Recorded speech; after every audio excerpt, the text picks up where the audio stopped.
Hello guys, welcome back to my YouTube channel. Today I will talk about very important topic, that is बहार treatment इन citrus. बहार treatment या crop regulation क्या होता है, सबसे पहले हम इसके बारे में जानेंगे और उसके बाद में इसका क्या पर्पस है, ऑब्जेक्टिव क्या है क्रॉप ट्रीटमेंट के या बहार ट्रीटमेंट के, उसके बाद इसका एडवांटेज क्या होता है फार्मर्स को, इन सभी पर हम चर्चा करेंगे आज। सबसे पहले crop regulation provide the foundation for a consistent and high quality harvest. जो हमारा क्रॉप रेगुलेशन होता है वो क्या करता है, एक फाउंडेशन प्रोवाइड करता है consistent and high quality harvest के लिए। बहार treatment in citrus like lime, lemon, mandarin, sweet orange is a crop regulation method using water stress, that means withholding irrigation, to force tree into dormancy and subsequently heavy flowering fruiting during desired season। इसमें हम क्या करते हैं, crop regulation की ये method है। इसमें क्या किया जाता है, प्लांट को वाटर स्ट्रेस दिया जाता है और उसको फोर्स किया जाता है ताकि वो डोरमेंसी में चला जाए, ताकि जब नेक्स्ट जो डिजायर सीजन में, जिस सीजन की हम बहार को प्रेफर करना चाहते हैं, उसमें हम एक अच्छा हार्वेस्ट ले पाएँ। The three primary bahars occurs in citrus. First one is Ambe बहार। इसकी फ्लावरिंग होती है जनवरी टू फरवरी, यानी कि जो सीज़न चल रहा है अभी फरवरी टू मार्च का, ये हमारी अम्बे बहार की फ्लावरिंग अभी सिट्रस स्पीसीज में आ चुकी है। एंड सेकेंड वन इज़ मृग बहार। जून टू जुलाई का जो महीना होता है उस टाइम जो फ्लावरिंग होती है वो मृग बहार होती है। एंड थर्ड वन इज़ हस्त बहार।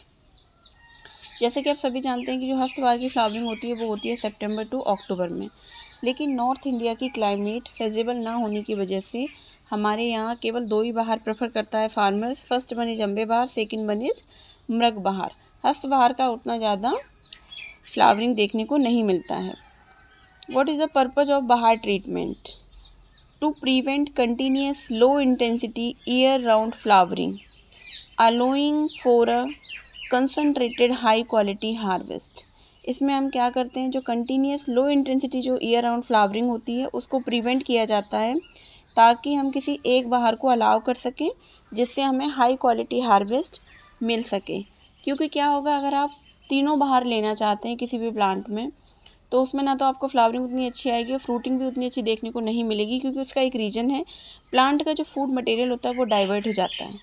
यानी कि पूरा जो उसका फूड मटेरियल है वो तीनों बहार में अगर डाइवर्ट होगा तो ऑब्वियस है कि वो ईल्ड अच्छी नहीं दे पाएगा, क्योंकि हमारा जो पौधा होगा, जो प्लांट होगा, वो कैसा होगा, वीक हो जाएगा।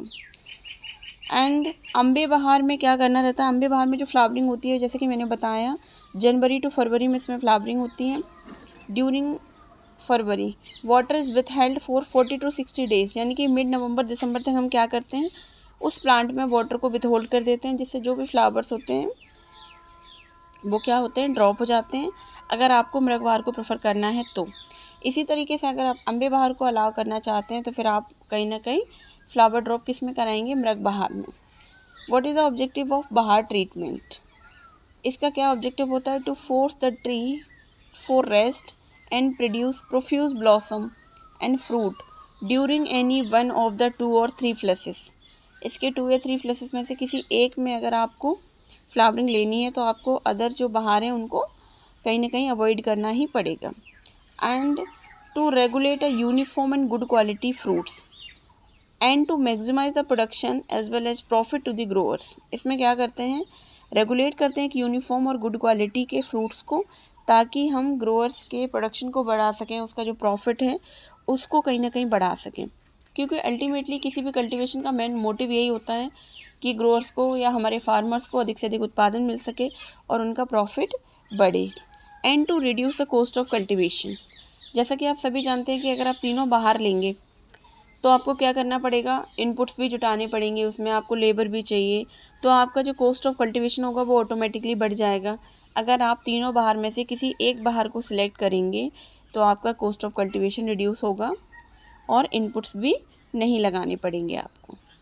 अभी इसका क्या एडवांटेज होता है क्रॉप रेगुलेशन का, हम इस पर चर्चा करेंगे।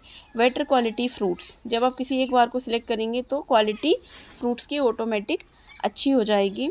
मोर प्रॉफिटेबली, यानी कि क्या होता है, आपको प्रॉफिट भी अच्छा मिलेगा।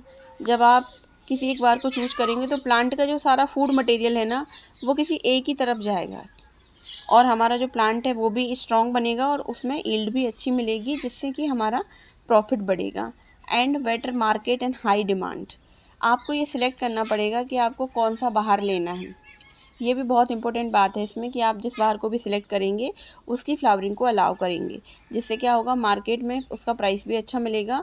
और ये देख लीजिए जिस टाइम पे नींबू की ज़्यादा डिमांड रहती है आप उसी को सिलेक्ट करें ताकि आपका प्रॉफिट बढ़ सके। इंक्रीज द इकोनॉमिकल प्रोडक्शन, जब आप एक बहार को सिलेक्ट करते हैं तो आपका जो प्रोडक्शन होता है वो इकोनॉमिक प्रोडक्शन बढ़ता है। बहुत सारे बायोटिक एंड अबायोटिक स्ट्रेस से आपकी क्रॉप बच जाती है और आप through out the year employment भी जनरेट कर सकते हैं उसके थ्रू। ये बहुत ही इम्पोर्टेंट जानकारी है। आप